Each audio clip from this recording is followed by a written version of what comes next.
OMG, ang tagal ko tong hinanap sa menu nila. Finally, nakita ko na talaga siya.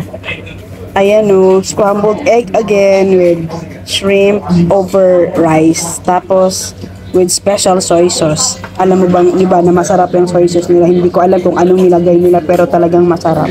Tara, kain na tayo. So yummy. Ang last ko nakain nito sa isang restaurant, hindi dito. Kasama ko pa yung amo ko. Favorite niya din to. At yung at yung scrambled egg with pork barbecue, siya din ang nag-introduce sa akin noon. Kaya nahanap-hanap ko, hindi ko mahanap minsan sa ibang restaurant. Buti na lang ito nahanap ko dito.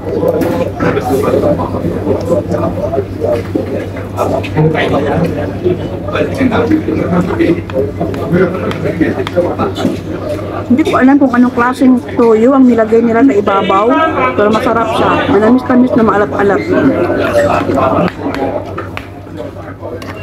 At saka tamang-tama lang talaga yung pagka scrambled ng egg, hindi dry.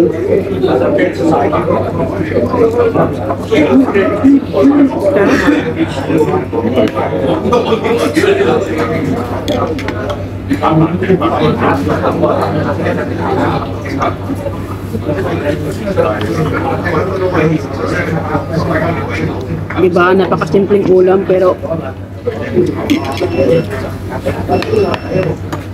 sarap. Hindi ko kasi talaga makuha-kuha yung consistency ng scrambled egg ba. Tinry ko na itong gawin sa bahay pero walay. Hindi siya habe, walay. Tara, kain tayo. Bye!